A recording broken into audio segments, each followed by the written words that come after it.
Boa noite, boa noite.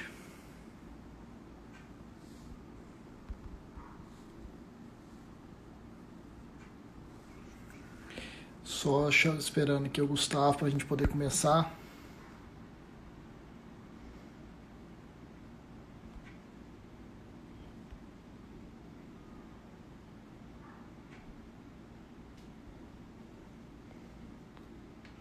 Se o Gustavo entrar aqui, a gente já começa a live aqui.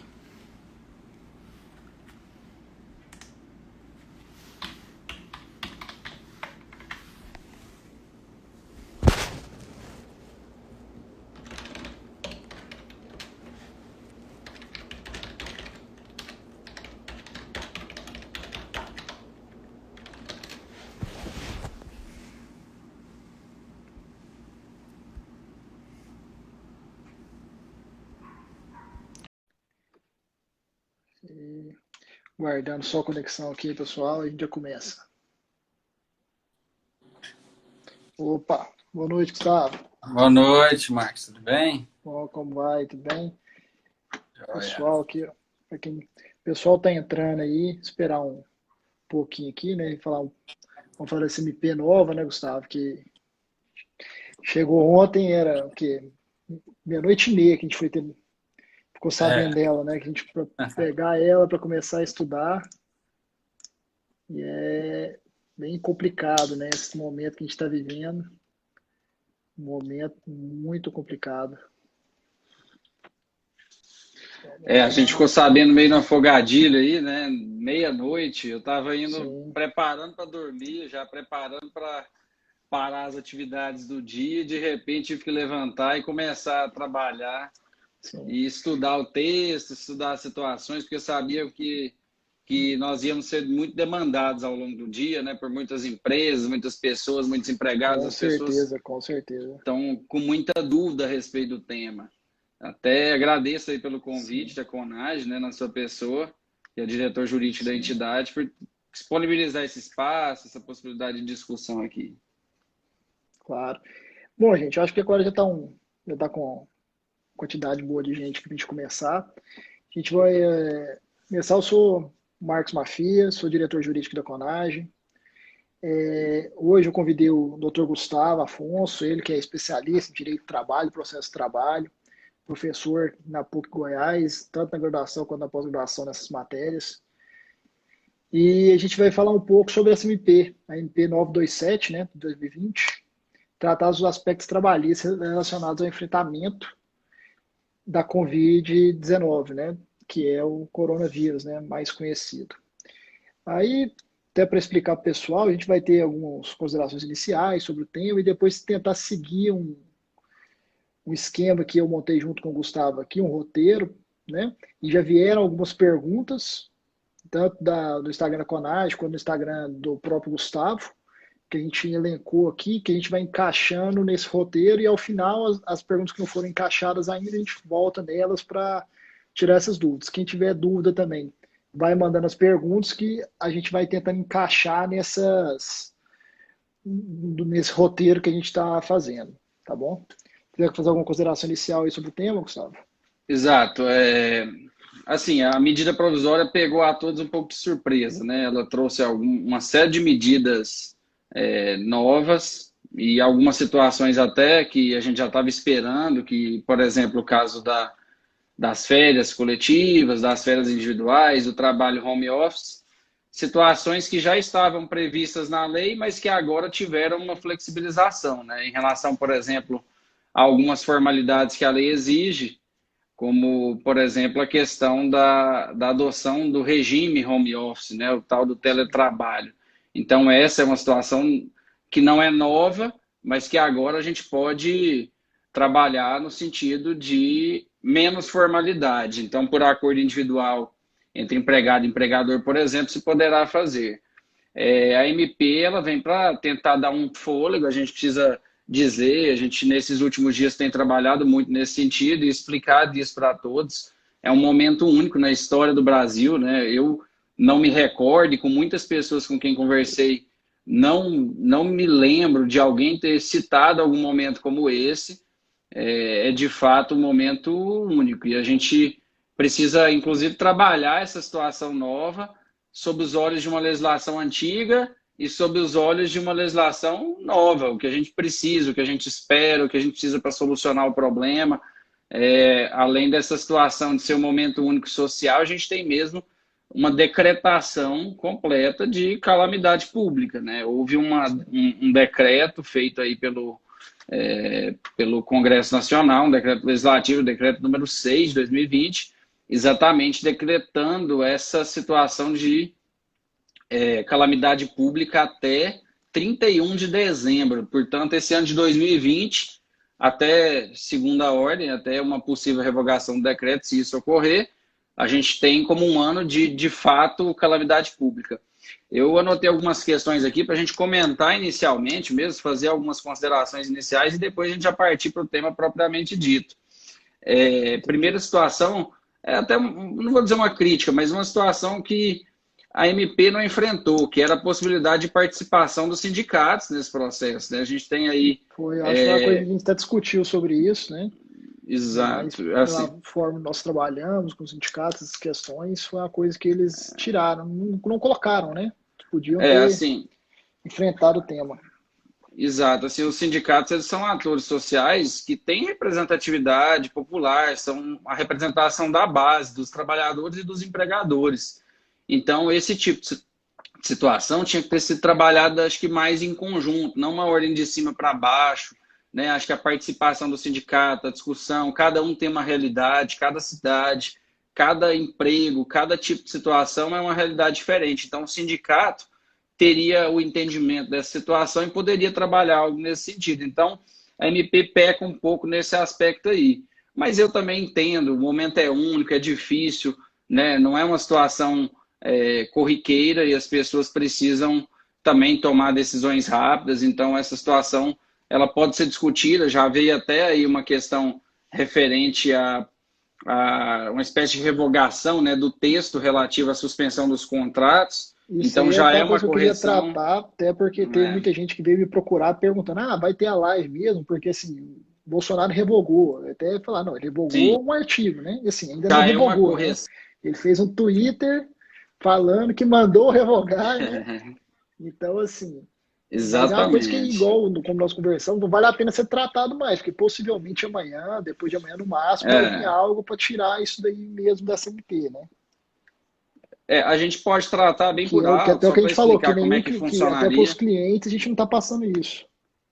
Exatamente, isso foi até uma questão importante que, assim, ao longo do dia a gente foi muito demandado nisso daí.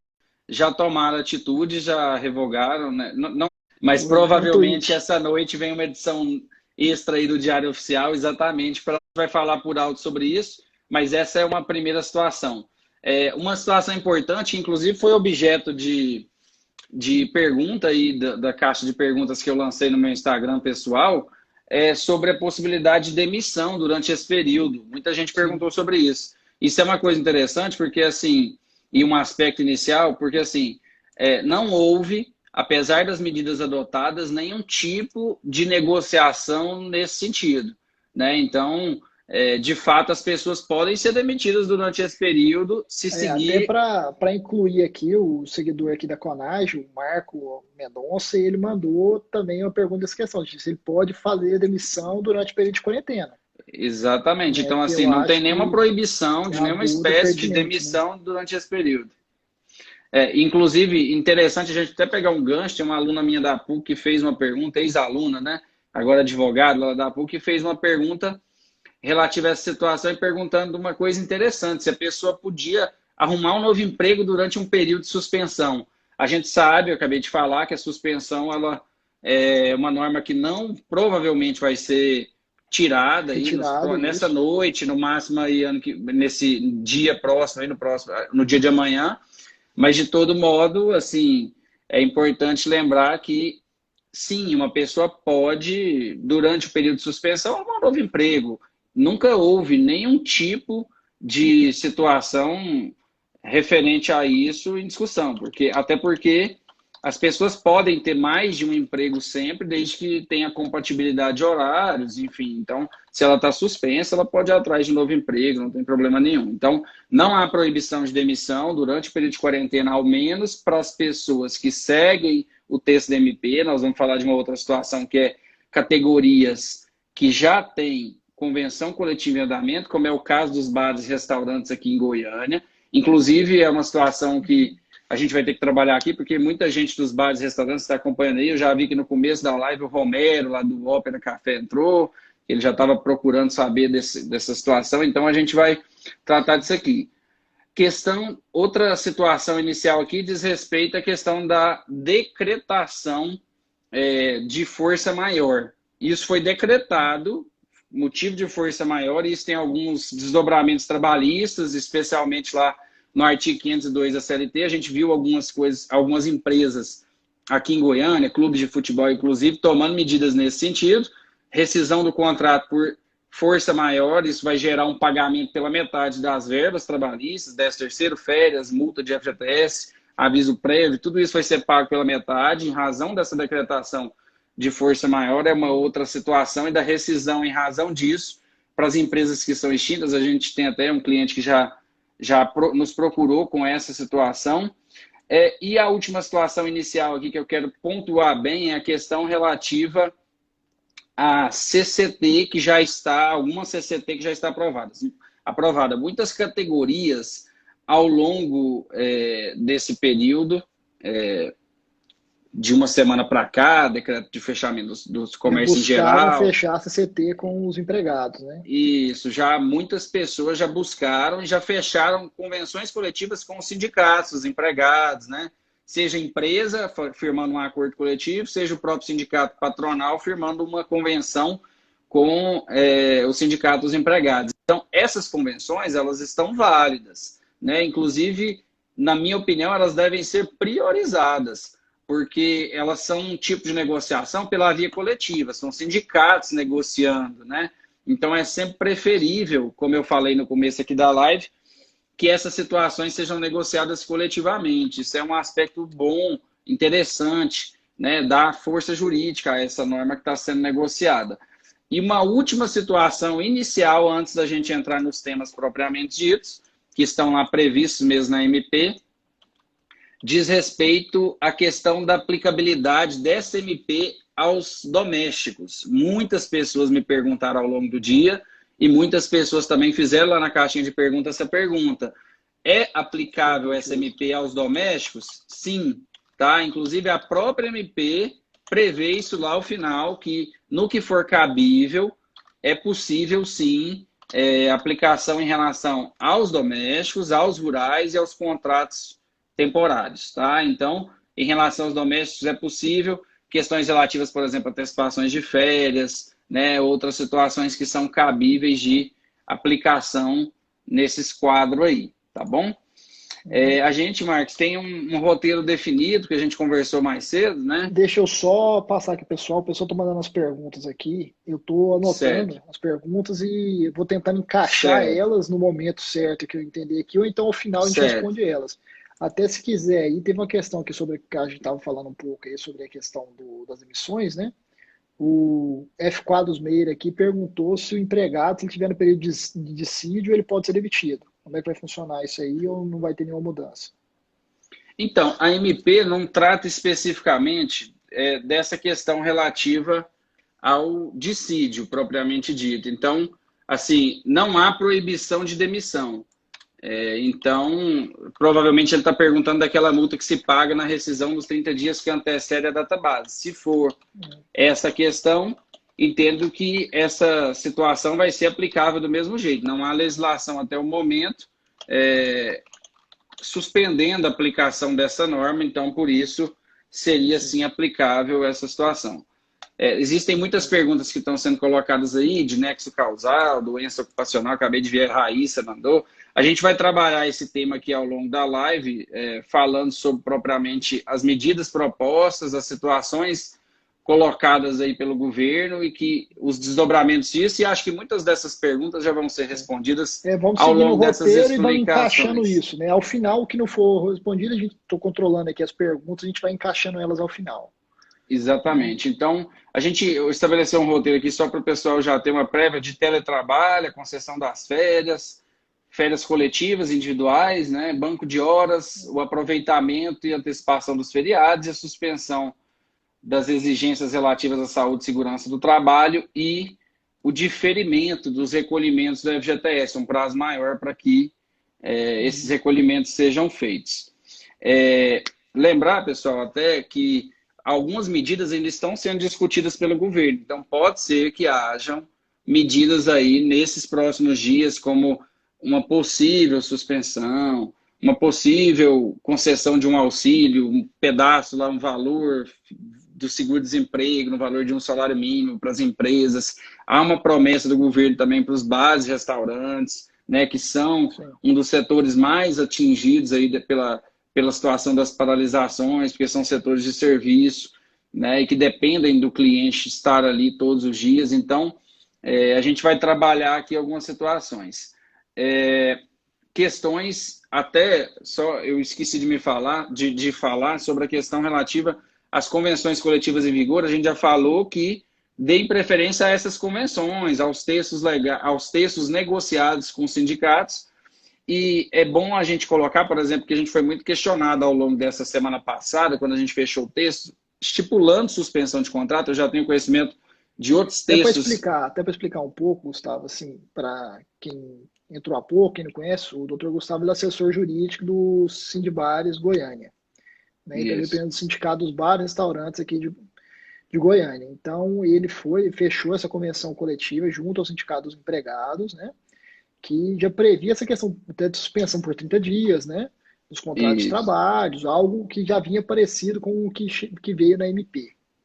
Assim, a questão da MP, a diferença foi só que lá exigia-se um acordo individual escrito entre empregado e empregador, e a gente não, procurou a via coletiva, e até a questão da legalidade dessa medida tem sido debatida. Eu debati isso com vários colegas, e vários colegas já colocaram que seria possível, mediante negociação coletiva. A gente tem, então, segurança jurídica em relação a isso, e se precisar debater posteriormente, nós vamos debater, não há problema. Agora, o importante é dizer que todas as medidas negociadas, elas dizem respeito à manutenção do emprego, porque na convenção que nós negociamos, a gente veio com a previsão de impossibilidade de dispensa, né? Então, durante o período de previsão dessa convenção que nós fechamos, emergencial, durante o período de coronavírus, 90 dias, que era o previsto inicialmente pela Organização Mundial da Saúde, pelo Ministério da Saúde aqui, de enfrentamento, não vai poder haver nenhuma demissão para as empresas que adotarem essas medidas.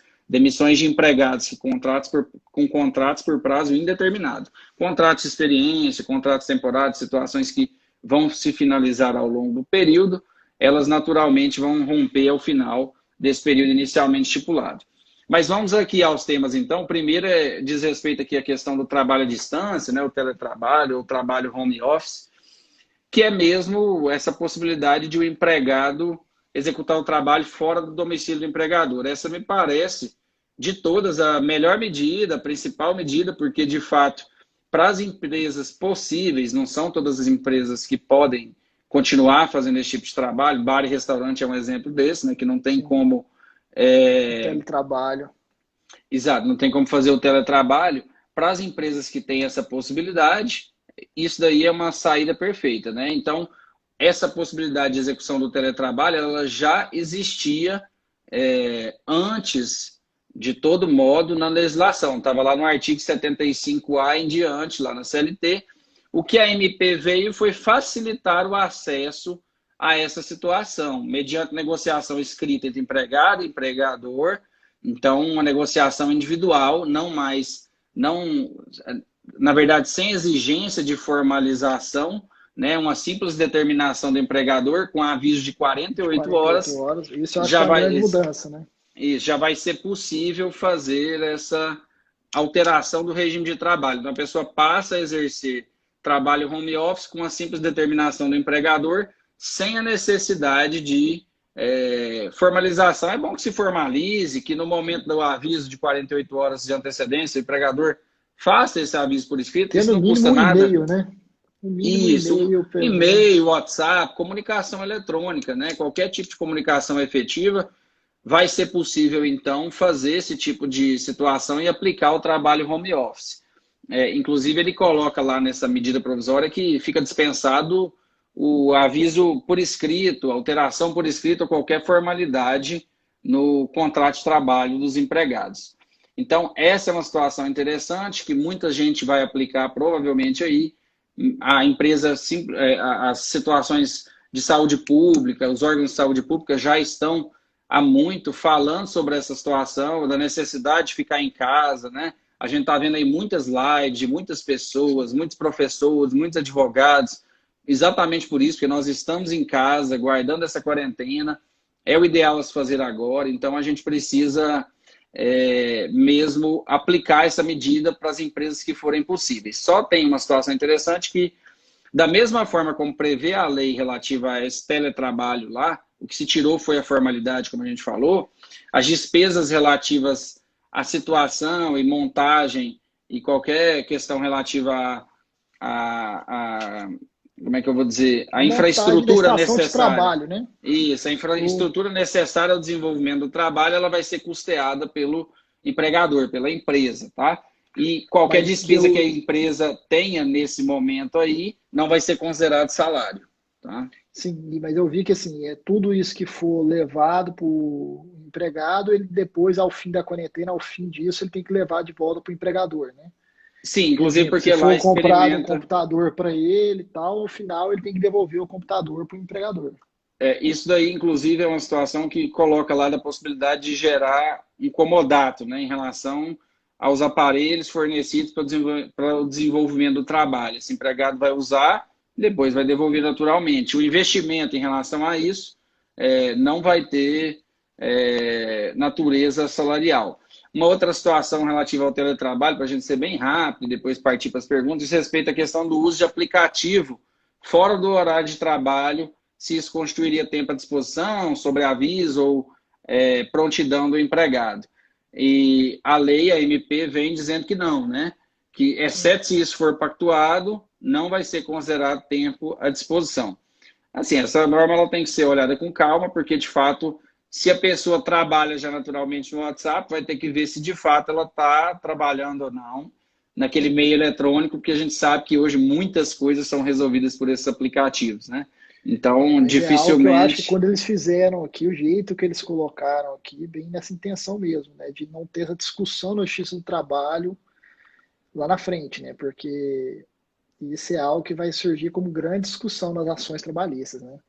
Isso já é uma situação hoje, para quem exerce o teletrabalho, uma situação muito complexa. A Justiça do Trabalho já tem colocado posições há muito relativas a isso, dizendo que se ficar comprovado o efetivo trabalho, vai ser considerado sim jornada de trabalho. Então a gente precisa tomar cuidado em relação a isso, porque é óbvio que em alguns momentos, em alguns minutos que seja, a pessoa vai dar ali uma resposta, vai enviar alguma situação, isso não vai ser considerado jornada, mas se a pessoa efetivamente está trabalhando, respondendo clientes, exercendo o trabalho, tem que haver uma limitação disso, né? Isso, de fato, a X Trabalho vem fazendo. Outra situação, então, partindo agora para outro tema, é a questão da concessão das férias individuais. A gente tem que ser até bem rápido aqui, porque a live ela tem um limite, salvo engano, de 1 hora, então se a gente demorar muito, não explora todos os temas. A concessão das férias individuais. Essa é uma outra importante situação que a gente tem aí de novidade, concessão de férias individuais e antecipação dos períodos. Ficam dispensados todos aqueles avisos lá na CLT, então a gente tem um aviso de 30 dias de antecedência para conceder férias ao empregado, 2 dias antes de início do gozo das férias, esse empregado tem que receber esse período aquisitivo de férias, essas férias que serão usufruídas, e aqui esses 2 períodos ficam dispensados. Como é que ficou então? Eu posso comunicar ao empregado com antecedência de 48 horas por qualquer meio escrito ou, inclusive, por qualquer tipo de comunicação eletrônica. O WhatsApp serve, e-mail serve, coisa que a gente falou aqui há pouco, e a gente está falando sobre a ausência de formalidades nesses casos aqui, né? Então, eu posso conceder essas férias aos empregados. Quem já tem as férias adquiridas, não tem dúvida, né? Agora, quem não tem, por exemplo, muita gente me perguntou ao longo dessa semana questões relativas a quem não tem férias adquiridas. Por exemplo, o empregado está trabalhando há 2 meses Sim, na uma das empresa. perguntas que eu já tenho aqui. Isso, então o empregado está trabalhando há 2 meses, 3 meses, 6 meses, 7 meses, não completou um ano para ter adquirido o direito às férias. Essa é uma inovação, vai poder ser antecipado esse período aquisitivo e o empregado vai poder ter férias de maneira antecipada. Como que vai funcionar o pagamento segundo a MP? O valor dos dias das férias serão pagos até o 5º dia útil do mês subsequente ao início do gozo. Então, suponhamos que essas férias foram concedidas, foram avisadas hoje para concessão a partir de quarta-feira, que a gente precisa de 48 horas de antecedência. Então, coloco aí para início de quarta-feira, 25 de março. Sendo 25 de março, eu vou pagar esses dias de férias até o 5º dia útil, juntamente com o pagamento do salário da pessoa no 5º dia útil subsequente ao início do gozo das férias. O terço das férias, porque as férias são férias mais um terço, eles vão ser pagos até 20 de dezembro com o pagamento do 13º salário. Então, as férias serão pagas no 5º dia útil subsequente ao início do mês do gozo das férias e o terço dessas mesmas férias serão pagos ao final do ano. 20 de dezembro é o prazo limite, que é o prazo limite para o pagamento do 13º. Lembrando que nós falamos aqui agora, então, da pergunta, só ressaltando novamente, que mesmo quem não tem período aquisitivo completo, quem tem pouco tempo de trabalho, poucos dias de trabalho, pode ter as férias concedidas, tá? Então, eu vou antecipar esse período. Aqui, tem uma pergunta aqui. E quem já estava com, tipo assim, quem acabou de tirar férias? Funcionário chegou de férias sexta-feira passada. O cara acabou de tirar. Mesma coisa. Ele vai começar de novo, poder antecipar. Isso é uma situação interessante. Acho que foi até objeto de uma pergunta também aí. Sim. Vamos lá. Quem já estava de férias, segundo a regra antiga, segundo a regra da CLT, já recebeu. Saiu para as férias e já recebeu. Porque 2 dias antes, a regra seletista normal é que ela tem que receber essas férias. Então, se ela já recebeu, tá ok, não tem essa regra do pagamento diferenciado. Mas para os períodos posteriores, agora a empresa vai estar fechada ou a empresa vai estar com uma movimentação muito pequena e quer dar férias para esses empregados. É possível? Sim. No momento que a pessoa volta das férias, provavelmente já tem um mês, pelo menos, aí de período aquisitivo que já está em andamento. Eu posso antecipar esse mês.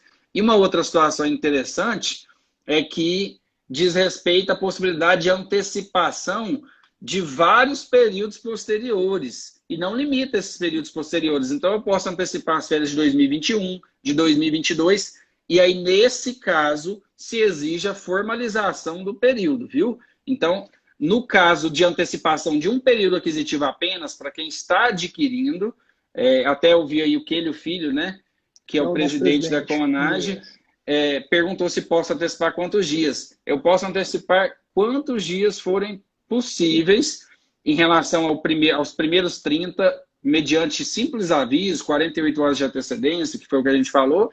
E para outros períodos aquisitivos, a gente precisa de acordo individual e escrito entre empregado e empregador. Então, eu faço um acordo com o empregado e posso, nesse caso, antecipar outros períodos também. Então, de 2021, 2022, como a gente falou. Tem uma limitação aí, porque continua a questão de 5 dias corridos é o mínimo que uma pessoa pode tirar de férias. Então, não pode ter férias menor do que 5 dias corridos, tá bom? Acho que de férias a gente esgotou, assim, tecnicamente o assunto. Tem só mais uma pergunta aqui que a Isabela Gonçalves tinha mandado até para o seu Instagram, que a questão de férias para grávido. Tem alguma diferença?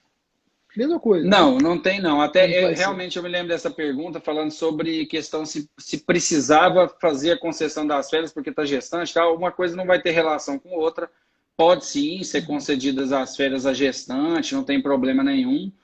A questão é que se a gestante ingressar na licença maternidade, ela vai ter que receber o benefício, aí não tem relação com a situação das férias propriamente ditas, né?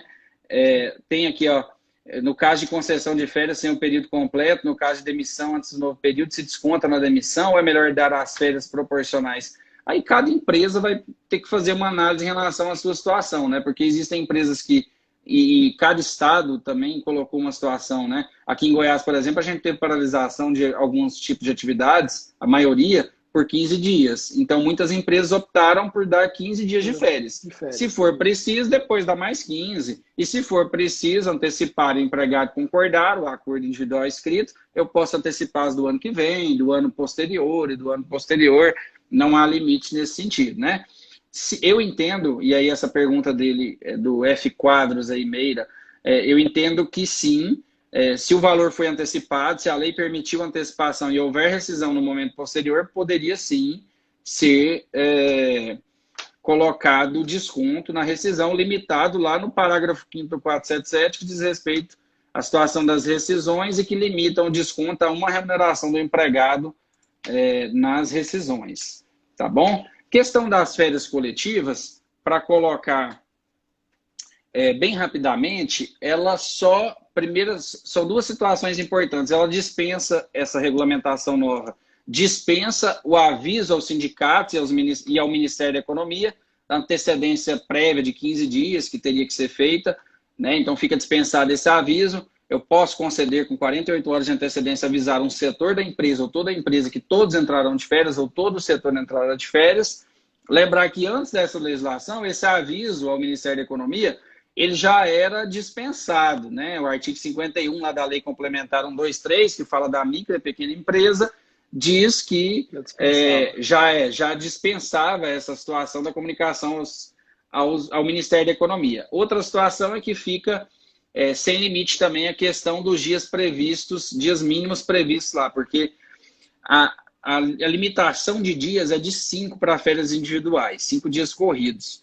E a limitação de dias em relação às férias coletivas é de 10 dias. Então, fica retirado esse limite de 10 dias, entendo que vai passar para o limite do individual, né? Não posso ter férias coletivas menores do que 5 dias, porque entraria em confronto com o que já tem também em relação à discriminação das férias individuais aí.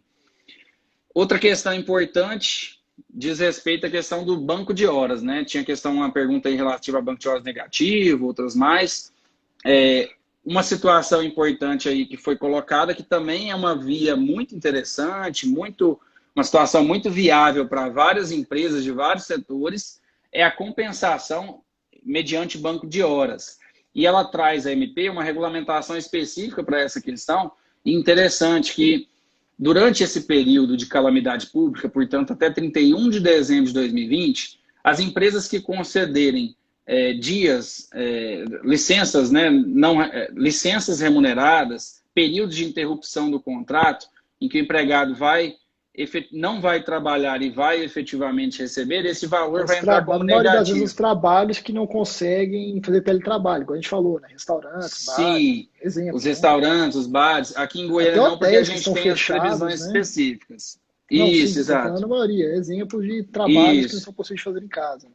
Exatamente. Então, se a empresa quiser parar a atividade, ou foi determinada a paralisação dessa atividade, interromper o contrato de trabalho, a interrupção gera pagamento. A interrupção do contrato, diferente da suspensão, gera a continuidade desses pagamentos. Então, teve a interrupção do contrato de trabalho, os pagamentos continuam sendo realizados. Esses dias eles podem entrar como horas negativas no banco de horas, que o empregado vai ficar devendo para a empresa.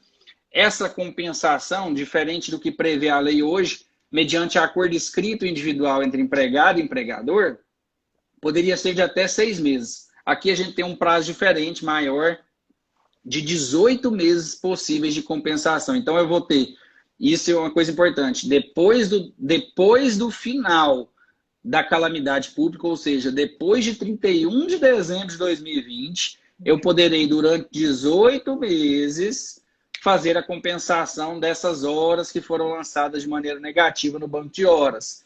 Isso é fantástico, mantém o rendimento dos empregados, dá a possibilidade de depois ele trabalhar um pouco mais, e aí tem limite, 2 horas por dia, ninguém pode trabalhar... Por dia, não excedendo mais de 10, né?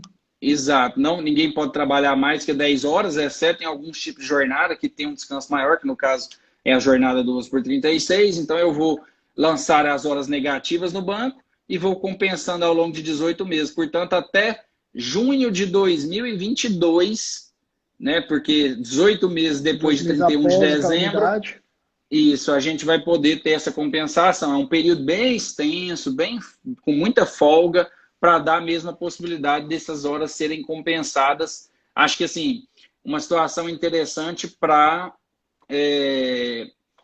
a gente poder aplicar aí nas empresas, para exatamente não ter suspensão de contratos, algo mais drástico para as empresas que for possível. Essa compensação positiva ou negativa aí no banco de horas, ela vai ser possível e ela pode ser feita mediante determinação do empregador, não se exige formalidade alguma diferente do que exige a lei normalmente. Então, como se trata de uma situação única, aqui a gente tira essa formalidade, o empregador vai poder aplicar esse banco de horas de maneira irrestrita, de horas positivas ou negativas, conforme a determinação da empresa. Tá? Então, existe essa possibilidade aí da exigência da colocação de um banco de horas. Sim. Passando Tem do banco alguma de horas. pergunta aí a respeito de banco de horas? Eu acho que já está Não, do tudo banco de horas respondido. não. Eu acho que a questão de banco de horas aqui foi passada. As perguntas que tinha era do banco de horas negativo, eu acho que foi abordado aí, né? Ficou bem explicado. Tem uma Sim. pergunta aqui do Rubens, mas eu acho que ela foge um pouco do que a gente está. Então, deixar ela mais para o final para a gente seguir o Sim. nosso esquema Nosso aqui. script aqui, né? Outra questão aí, então, que é interessante, que muita gente havia perguntado, gerou muita dúvida ao longo do dia, diz respeito ao aproveitamento e antecipação dos feriados, né? Vai ser possível, a medida provisória fez uma divisão que eu achei interessante, acho que muito em relação a respeito da liberdade religiosa, né?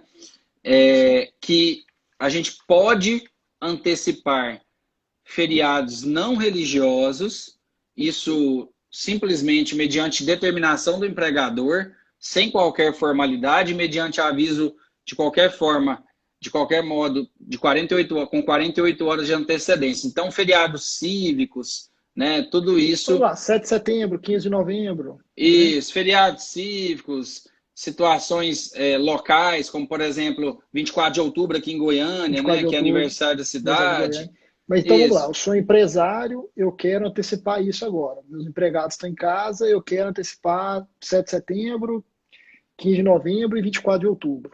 Como é que eu faço? Vou Sim, pegar e essa vou situação, mandar uma mensagem para o meu empregado e falar: ó, esses 3 dias que você está em casa agora são antecipação do feriado. Seria sim, nesse sentido?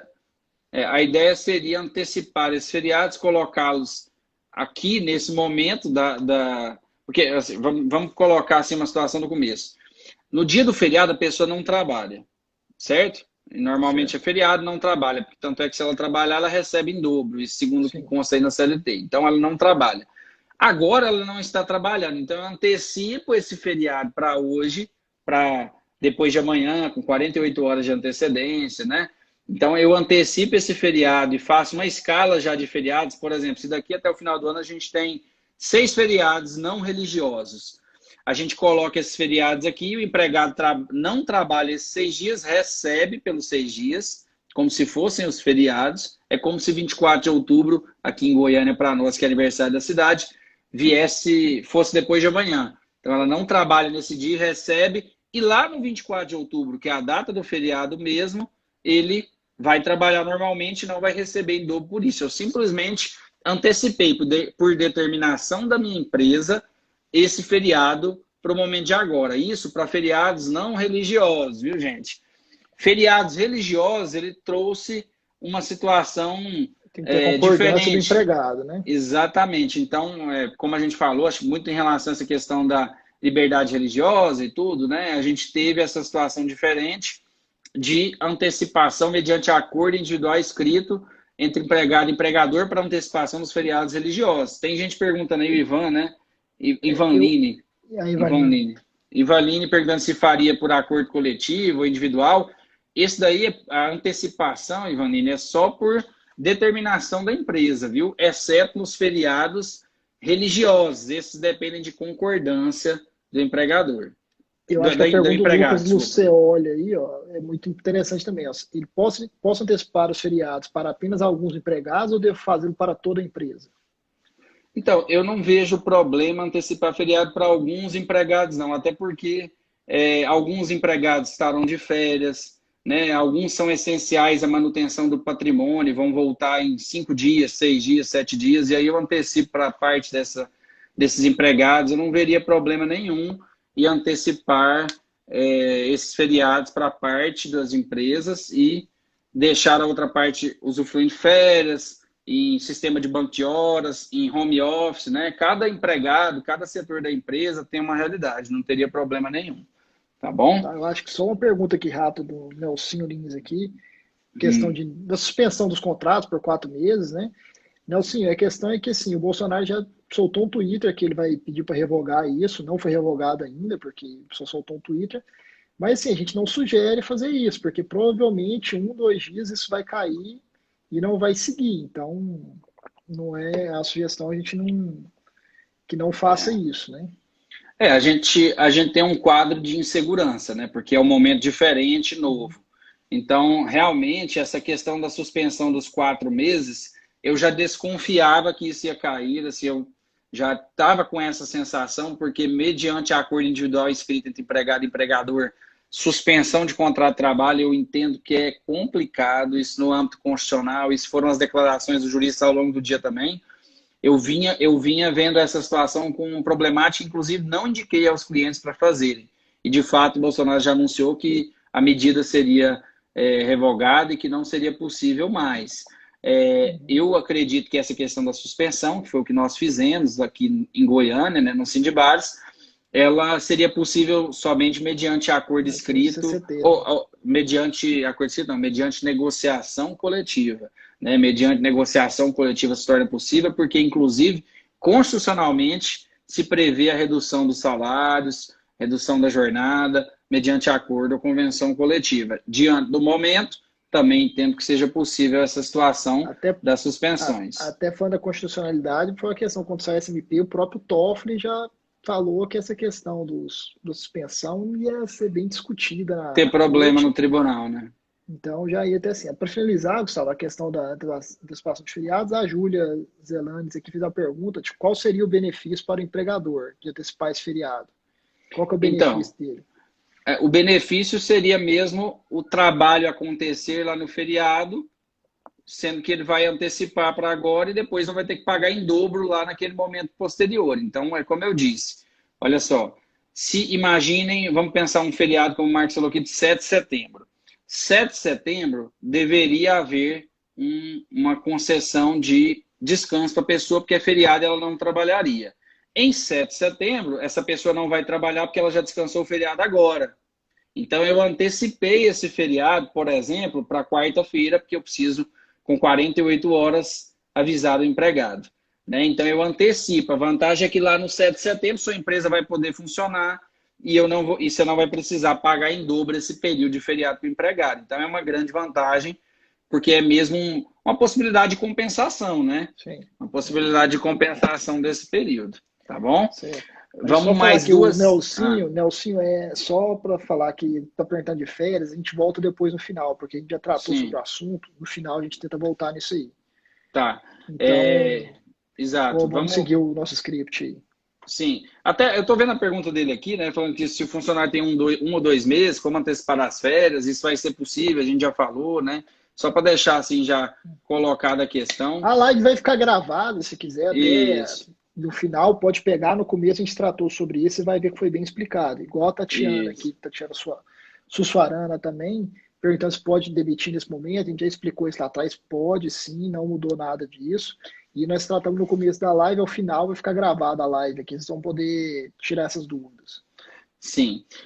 Uma outra questão importante que diz respeito aí à saúde e segurança do trabalho é que houve uma suspensão de grande parte das exigências de saúde e segurança do trabalho agora com essa MP, determinando aí que o único exame que vai ser obrigado a ser realizado nesse período próximo, aí, nos próximos 180 dias, seria, na verdade, 180 dias não, nos próximos meses relativos ao estado de calamidade pública, esses exames, o único exame obrigatório vai ser o exame demissional. Os outros tipos de exame, admissionais, exames periódicos, todos eles ficam dispensados, exceto se o médico coordenador do PCMSO determinar que se tenha que fazer esse exame por uma questão de saúde do empregado, ou, no caso do exame demissional, ele também vai ficar suspenso se nos últimos 180 dias o empregado já fez um exame. Então, dá a validade aí de 180 dias para o último exame feito pelo empregado. Então, são duas situações. Uma questão importante que a gente tem que colocar é que a situação é de suspensão, não é de cancelamento. Esses exames vão ter que ser feitos no momento posterior, né? Por enquanto é que eles não vão ter que ser feitos, mas no momento posterior, depois de passar dessa calamidade, em até 60 dias depois de passar a calamidade, então até aí final do mês de fevereiro, mais ou menos ali início de março, esses exames vão ter que ser feitos, tá? Questão também dos treinamentos periódicos lá previstos nas NRs, eles ficam suspensos e vão ter que ser realizados, só suspensos, viu? Não estão cancelados, vão ter que ser realizados em até 90 dias depois desse período de calamidade pública, depois de 31 de dezembro. Suspende os processos eleitorais das CIPAs e quem estava eleito, as CIPAs continuam em andamento normalmente, não vai ter problema em relação a esse aspecto. Uma pausa momentânea nesse aspecto, né? Vai parar um pouco esse segurança do trabalho, só a questão se para fazer os... Depois da calamidade pública, 90 dias, volta a andar, né? As CIPAs, questão dos treinamentos, né? Só Exato. uma pausa momentânea. Inclusive, em relação aos treinamentos, eles colocam a possibilidade de os treinamentos serem realizados via EAD, por transmissão tecnológica, né? Então, não vejo problema, isso vai ser possível, né? Então, a transmissão do conhecimento em relação à segurança do trabalho, algum treinamento, vai ser preservada nesse aspecto aí. Sim. Todas essas situações elas vão ser suspensas e é bom dizer que, como eu disse antes, que o médico coordenador do plano de controle médico de saúde ocupacional, se ele determinar e analisar que, nesse caso, vai causar um prejuízo à saúde do trabalhador, o que vai acontecer é que esse exame ou esse treinamento vai ter que ser realizado, porque é uma questão urgente, né?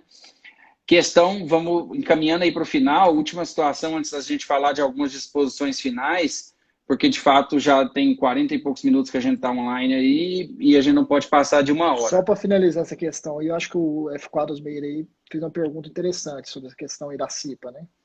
Uhum. A garantia do emprego pelo mandato da CIPA vai se prorrogar com isso?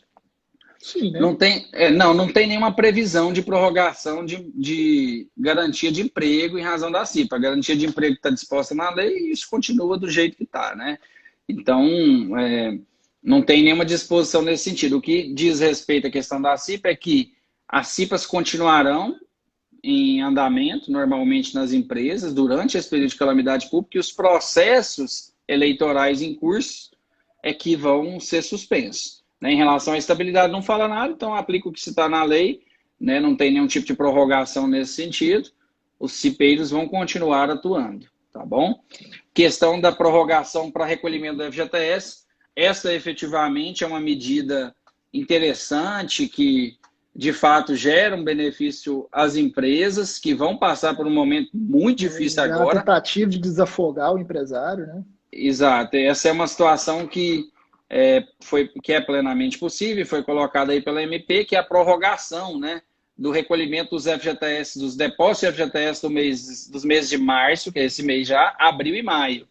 Até 20 de junho, a empresa vai ter que fazer essa opção lá no sistema do FGTS e vai pagar a partir de 7 de julho, na data do recolhimento de julho, até 7 de julho, a empresa tem que pagar.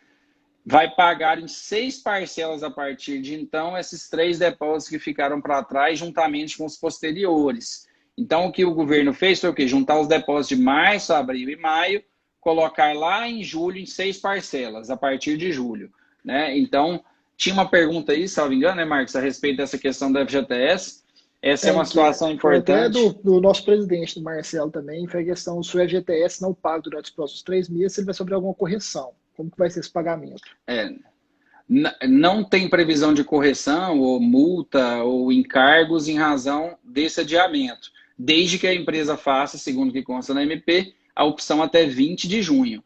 Se a empresa deixa de fazer até 20 de junho essa opção de parcelamento, o que vai acontecer é que ela vai dever o valor com correções monetárias, juros, atualizações, toda a situação de multa relativa E à ser ausência de cobrado recolhimento. imediatamente, né? Ser Exato. cobrado Então, imediatamente. a empresa tem que fazer essa opção no sistema de pagamento do FGTS.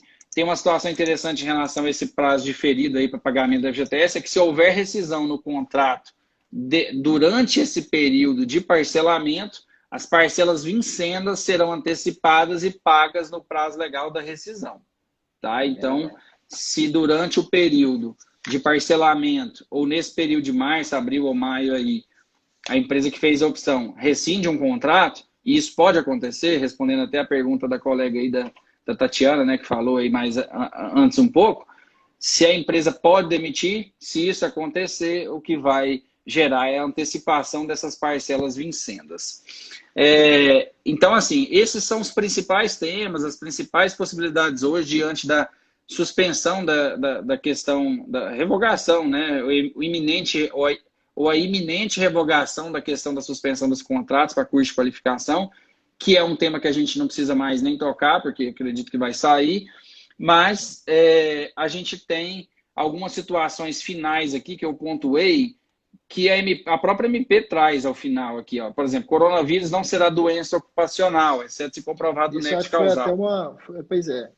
Foi uma pergunta É, aqui, né? Como é que vai ser feito isso? sim. Então, assim, o coronavírus, ele é uma doença comunitária, né? A gente já tem aí casos, você pega o coronavírus em qualquer lugar, não só no trabalho mesmo. O que se tira, então, dessa situação com essa legislação é exatamente o nexo presumido, né? Não é porque eu estou trabalhando que presumo que eu contraí coronavírus lá no trabalho. Então, se ficar comprovado o nexo causal com o trabalho, como é muito comum e já muito colocado isso aí por muitas pessoas, para trabalhadores da saúde, aí esse caso de nexo comprovado vai gerar uma doença do trabalho, sendo doença do trabalho colocado como acidente do trabalho, como doença do trabalho. Se isso for configurado e tiver um afastamento superior a 15 dias, vai gerar estabilidade 1 ano e tal, porque é uma situação que está na legislação previdenciária, Lei 8.213, configurada doença do trabalho, afastamento superior a 15 dias, o que vai acontecer é 1 ano de estabilidade depois do retorno. A questão é, não se presume que o coronavírus vai ser uma doença ocupacional. A Flávia está aí, que me chamo Flávia, atuo na Justiça do Que a gente Trabalho ficou o como tempo inteiro advogado, a gente F falou quadros o F nele, eu achei que quadros. era o F quadros. Era. Exato. Então, assim, desculpa aí, Flávia, mas é porque não apareceu aqui para nós e tem uma foto de um momento também no seu perfil, a gente talvez tenha confundido nesse sentido aí, tá bom? Suspensão dos prazos de defesa e recurso no âmbito do Ministério da Economia. Então, isso é uma outra situação. Prazo de 180 dias aí, ficam suspensos todos os recursos e prazo de defesa nos processos administrativos no âmbito do Ministério da Economia. Fiscalização durante esses próximos 180 dias, ela vai ser meramente orientadora, né, dos auditores fiscais do trabalho, e eles vão atuar de maneira mais ativa no sentido de autuação só em casos graves, casos muito difíceis, que já estão inclusive listados aí na própria medida provisória, como, por exemplo, trabalho escravo, trabalho infantil, situações de falta de registro de carteira de trabalho, situações de acidente de trabalho fatal, né, e questões de grave e iminente risco aos trabalhadores. Uma outra situação também importante, de disposição final, que diz respeito aos acordos e convenções coletivas que vão vencer nesses próximos 180 dias. Isso é importante e é uma situação diferente, confesso que nunca tinha pensado nessa solução, que é que o empregador vai poder prorrogar, a empresa decide prorrogar por até 90 dias esses acordos ou convenções que vão vencer nos próximos 180 dias. Então, por decisão da empresa, ela pode continuar 90 dias fazendo a utilização dessa norma coletiva que hoje está em vigor e que nos próximos 180 dias será eliminada, perderá a sua vigência. É uma espécie de ultratividade seletiva pelo empregador, né? A norma vai continuar vigorar, a tal da ultratividade da norma coletiva que se tinha antes da reforma trabalhista, mas nesse caso mediante escolha do próprio empregador. E a última situação, antes de partir para as perguntas, diz respeito à questão das medidas que foram adotadas nos 30 dias que antecederam a medida provisória. Tudo isso fica convalidado. A gente está aí no período de caos já há um tempo, pelo menos uma semana e meia aí, já muitas pessoas já tinham problemas em relação aos seus negócios. Então, tudo que as empresas colocaram como situações previstas na MP e que agora foram regulamentadas vai ter validade. Inclusive, uma delas é a questão da própria antecipação das férias. Muitas empresas já tinham feito isso, não era uma situação possível na legislação, mas já tinham dado férias para os empregados, mesmo aqueles que tinham pouco tempo de casa, 3 meses, 4 meses, já estavam em férias, mesmo sem ter direito. Então, isso fica o que como deu para validade. fazer, né? As empresas Exato. começaram o que deu para fazer e foram seguindo. Exato. É um caos que se instalou. Exato. Então, ainda está no prazo. Se concedeu as férias, por exemplo, esse mês, a pessoa vai ter a possibilidade de ter isso convalidado e pagar isso até o 5º dia útil, terço lá no 13º, como a gente falou antes. Então, todas as medidas adotadas ao longo desse período, elas estão convalidadas. É uma situação importante e interessante. Aí, Marcos, agora a gente pode partir para perguntas finais. Acho que quase todas aí já foram respondidas. Quase todas foram respondidas, né? Eu acho que tem uma aqui que eu acho que é interessante, que a gente não tratou, que é da Isabela Gonçalves, que ela enviou aqui para a gente. O contrato de trabalho doméstico. O que vai poder ser aplicado nesse contrato de trabalho? Então, a lei, a própria MP aí, fala sobre a possibilidade de aplicar todas essas situações do que couber ao empregado doméstico. Primeiro, que a legislação, então, vai poder ser aplicada ao doméstico. Segundo, que existem situações, por exemplo, de férias, antecipação de férias é uma situação, banco de horas, 18 meses depois do prazo de calamidade para compensar, é possível. Tudo isso aqui que a gente falou, eu entendo que seja possível no caso do doméstico, exceto o trabalho home office, né, que é uma situação que não tem como no caso do doméstico. Até voltar aqui, o Lucas Tolentino lá em cima, ele tinha perguntado também até assim, se o que nós estamos falando aqui vale para todos os ramos ou é só para bar e restaurante. Não, Lucas, a gente falou muito de bar e restaurante aqui, porque o Gustavo ele é o assessor jurídico do Sindibares Goiânia, então foi responsável por uma convenção coletiva que virou modelo no resto do país. Então, a gente tratou mais de bar e restaurante um pouco, às vezes, falando assim, por essa experiência positiva que teve em Goiânia. Mas a ANP, ela trata para todos os ramos, igual se fosse consultório de dentistas, sim, consultório de dentistas, para todos os ramos possíveis aí. Exatamente. Essa situação, ela inclusive, ela veio para tratar de outras questões, né? A gente deu o exemplo aqui de bares de suspensão, coisa que a gente aplicou aqui, mas foi só mera situação exemplificativa mesmo, que a gente tem aí de situação que é aplicável à medida são as outras empresas, né? Todas as empresas, elas podem aplicar essa medida aí no Brasil para empregados seletistas. Eu vi aqui, Marcos, uma pergunta que dizia a respeito se o Congresso Nacional podia derrubar a MP. Sim, o Congresso ele pode, a qualquer momento, votar a MP e derrubar o texto, né? Então, isso é uma atribuição do Congresso Nacional, o presidente da República edita a medida provisória e isso vai ser votado no Congresso Nacional, convalidando ou não essa medida que foi feita.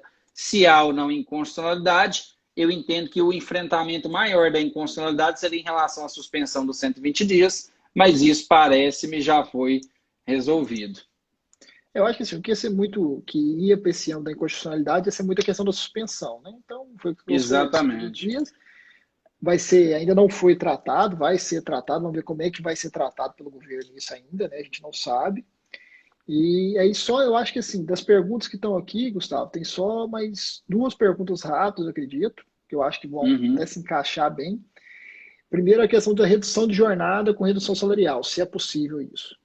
Essa não é uma situação possível ainda, exceto por negociação coletiva. A própria Constituição prevê que a redução de salário proporcional à redução da jornada ela é possível mediante negociação coletiva. Então, se uma empresa tem interesse em fazer algo nesse sentido, tem que procurar o sindicato dos empregados e negociar uma norma, né? Então, a gente precisa, num primeiro momento, dessa negociação. Se não for possível, é esperar uma medida do governo e ver como que ele vai envolver essa situação, como que ele vai colocar essa situação aí. O Bruno aí perguntou se o Congresso derrubar a medida, né? Eu entendo que os atos praticados na vigência da medida estão válidos, né? Aí seria dali para frente que deixa de valer. Acho que nós temos que terminar, Marcos, porque falta um minuto para uma Finalizar, que hora de faltou um minuto live. aqui, vai. E só, Agradecer Lucas, a essa todos. questão aí, só ele falando assim, medida para ajudar tanto o empregado como o empregador. Eu acho que todas as medidas aqui são para ajudar ambos os lados, o